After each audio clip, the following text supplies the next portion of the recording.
शक्ति, मां शक्ति, मां शक्ति।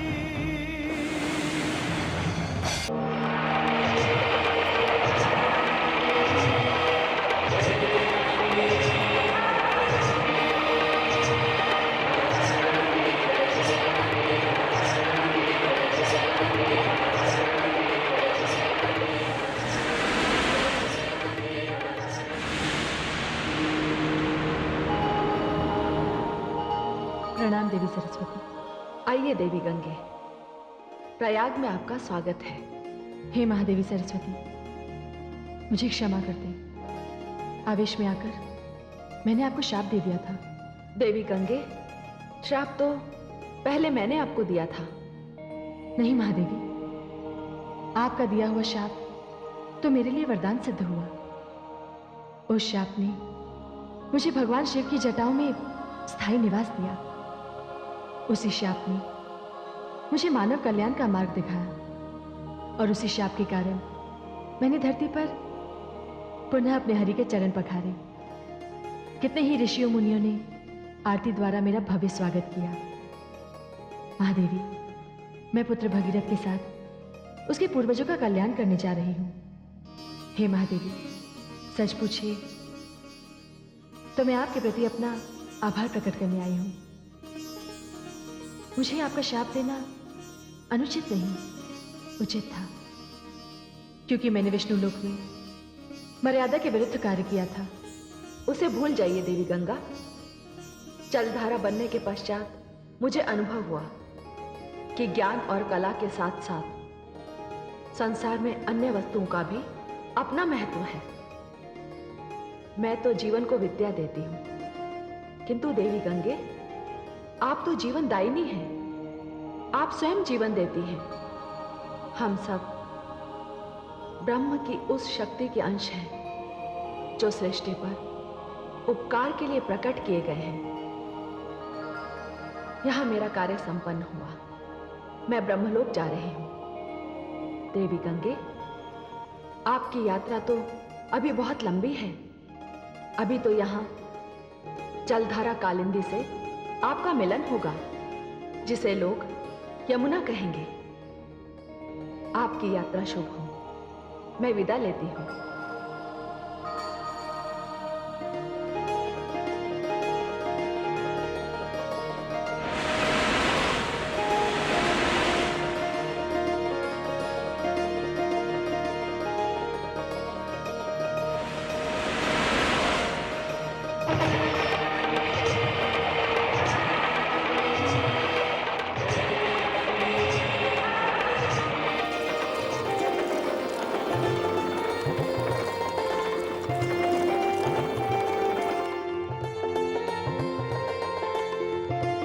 प्रतीत होता है यह किसी महान तपस्वी का आश्रम है। उनके दर्शन किए बिना जाना उचित नहीं।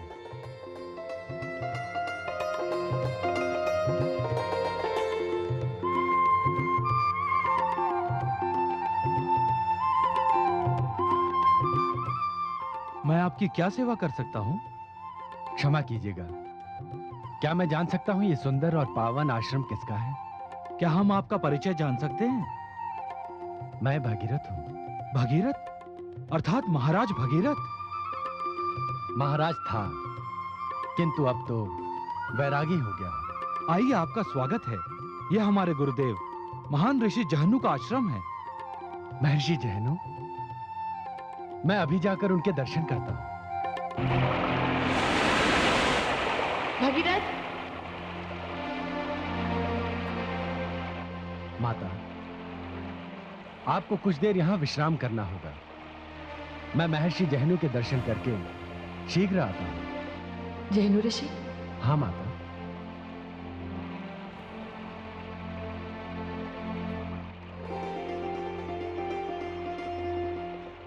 भोला भगीरथ नदी को रुकने के लिए कह रहा है। प्रतीक्षा के लिए तो मुझे अपनी दिशा बदलनी होगी, और दिशा बदलूंगी तो मेरे समक्ष जहनु ऋषि का आश्रम पड़ेगा।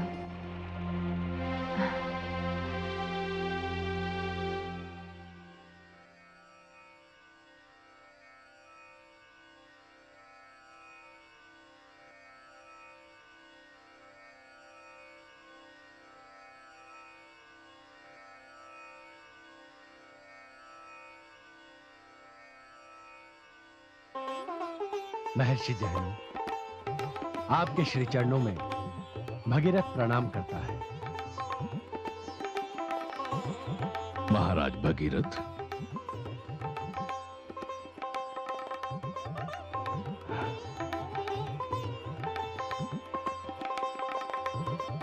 मैं आपकी ख्याति से परिचित हूं, किंतु आपका ये वैरागी रूप देखकर आश्चर्यचकित हूं।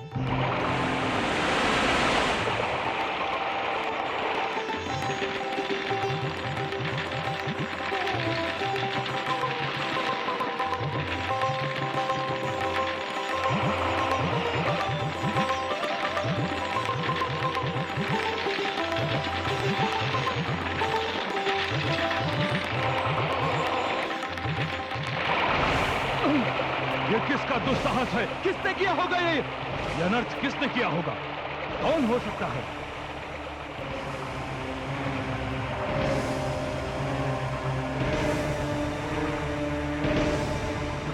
ये दुस्साहस किसने किया होगा? कौन हो सकता है? ये कौन मायावी है जिसने चहनु के आश्रम में इस प्रकार प्रवेश करके यज्ञ के अनुष्ठान को भंग करने की चेष्टा की? महर्षि, ये कोई मायावी नहीं, ये तो माता गंगा है। गंगा? गंगा का ये दुस्साहस, ऐसा व्यवहार, ब्रह्मलोक में अपनी मनमानी करने वाली, शिव की जटाओं को चुनौती देने वाली गंगा, ये चहनु का आश्रम है।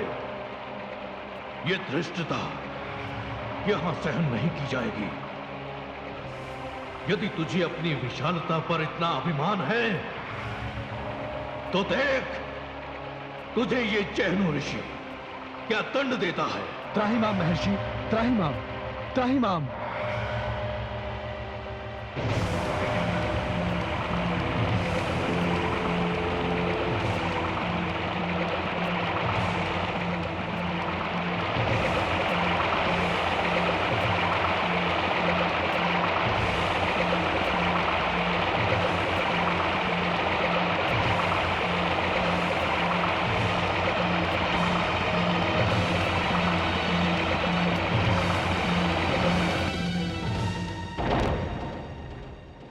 बस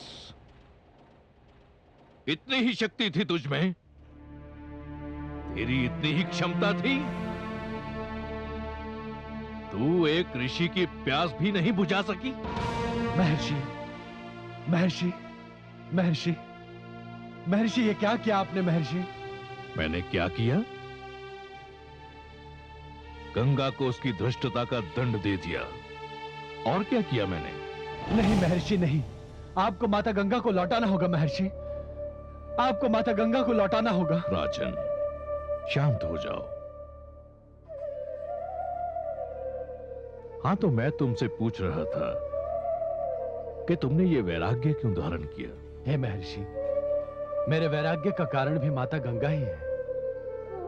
कपिल मुनि की ज्वाला से भस्म हुए मेरे पूर्वज माता गंगा की ही प्रतीक्षा कर रहे हैं। यदि माता गंगा की जलधारा वहां तक नहीं पहुंची तो उन्हें मोक्ष नहीं मिलेगा, उनकी मुक्ति नहीं होगी, मेरे संकल्प की पूर्ति नहीं होगी। मेरा वैराग्य व्यर्थ जाएगा महर्षि, मेरा वैराग्य व्यर्थ जाएगा। हे महर्षि, मुझ पर कृपा कीजिए, मेरे पूर्वजों पर कृपा कीजिए। मैं आपके श्री चरणों में तब तक पड़ा रहूंगा जब तक आप माता गंगा को मुक्त नहीं कर देते।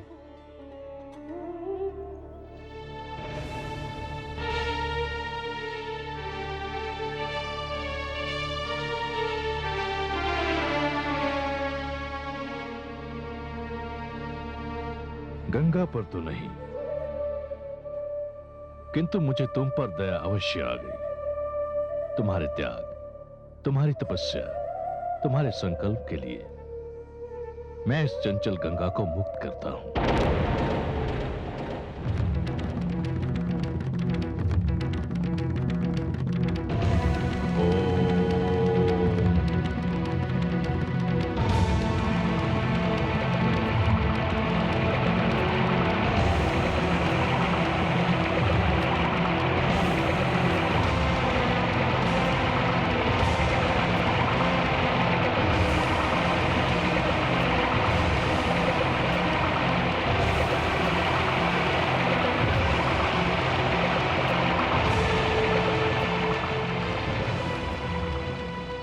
महर्षि, मैं सदा आपका आभारी रहूंगा। आयुष्मान भव।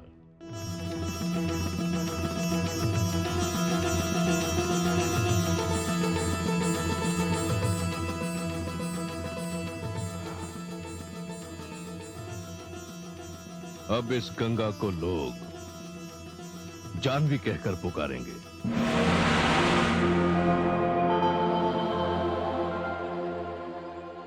माते, क्षमा करना पुत्र, मैं बाल्यकाल से ही चंचल स्वभाव की हूं, किंतु मैं क्या करूं पुत्र? जैनु ऋषि का आश्रम मेरे मार्ग में जो आ गया था। कुछ भी हो माते, किंतु अब मेरी विनती है कि आप मेरे साथ साथ ही चलें, क्योंकि यदि आप कोई ऐसी घटना घट जाती है तो मेरे पूर्वजों का उद्धार नहीं होगा माते। एक उपाय है पुत्र। वो क्या है माते? तुम मुझे कोई ऐसी कथा सुनाओ कि जिसे सुनकर मेरा ध्यान कहीं और लगे ही नहीं। जैसी आपकी इच्छा माते। आप ही बताइए, आप किसकी कथा सुनना चाहेंगी? तुम मुझे अपने पूर्वजों की कथा सुनाओ, जिनके उद्धार के लिए तुम मुझे ले जा रहे हो। अच्छा माते। माते, आप तो जानती हैं कि मैं महान सम्राट महाराज सगर का वंशज हूं। सगर? सगर का अर्थ जानते हो पुत्र? हाँ माते, गर का अर्थ होता है विष और सगर का अर्थ होता है विष के साथ। हाँ पुत्र, सगर का यही अर्थ होता है, किंतु ऐसा विचित्र नाम किसने रखा था उनका? यह तो आपको कथा सुनने के पश्चात ही ज्ञात होगा माते। वैसे महाराज सगर के जन्म की कथा है बड़ी विचित्र। तब तो ये कथा मैं अवश्य सुनूंगी पुत्र। यात्रा बड़ी लंबी है, सुनते सुनते कट जाएगी। तो सुनिए माते। महाराज बाहुक महाराज सगर के पिता थे। यह मैं तब की बात बता रहा हूं जब महाराज सगर का जन्म ही नहीं हुआ था। महाराज बाहुक के शत्रुओं ने उन पर आक्रमण करके उनसे उनकी राजधानी छीन ली। महाराज बाहुक अपने पत्नियों समेत एक छोटे से नगर में चले गए। वो वहीं अपना जीवन व्यतीत कर रहे थे कि अचानक उनकी मृत्यु हो गई। जब अंतिम संस्कार के लिए चिता पर उनका शव रखा गया, तब केवल उनकी पटरानी उनके साथ थी। वैसे तो महाराज बाहुक के 12 रानियां थी, किंतु उनकी महारानी केवल एक थी, जिसे पटरानी कहा जाता है। उनका नाम था करुणामयी। उन्होंने यह निर्णय ले लिया कि वे अपने पति के साथ चिता में प्रवेश करेंगी।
पुरोहित जी, जी महारानी जी। ये बात सभी जानते हैं कि मैं तथा महाराज की अन्य 11 रानियां महाराज को तथा इस राज्य को उत्तराधिकारी नहीं दे सकी। इसलिए पुरोहित होने के नाते आपका ये कर्तव्य भी है तथा धर्म भी है कि हमारे अंतिम संस्कार के लिए अग्नि का दान आप करेंगे।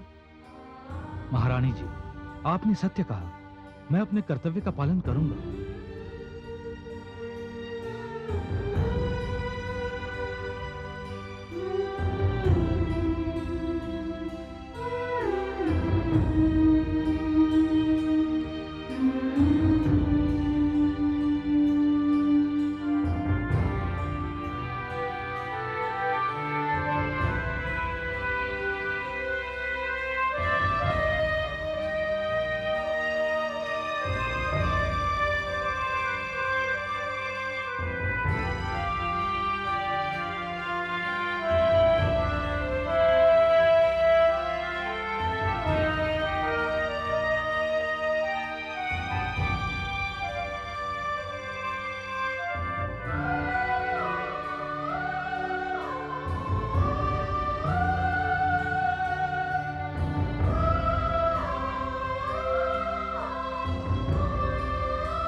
ठहरिए पुरोहित जी, रुक जाइए।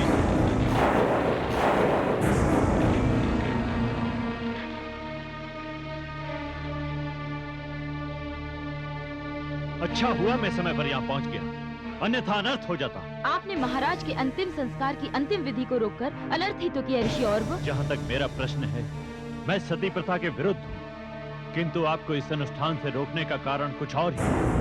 महारानी करुणामयी, कदाचित आप नहीं जानते और सब भी नहीं जानते, आप महाराज के साथ अपने प्राण देकर एक और प्राण की बलि दे रहे हैं। ये आप क्या कह रहे हैं ऋषि औरव? यदि आप मुझे महाराज के साथ अग्नि में प्रवेश करने से रोकना चाहते हैं तो आपका प्रयास सफल नहीं होगा। मेरा निर्णय अटल है। नहीं महारानी करुणामयी, महारानी, मैं अपनी दिव्य दृष्टि से देख रहा हूं कि आपके गर्भ में महाराज बाहुक की संतान पल रही है।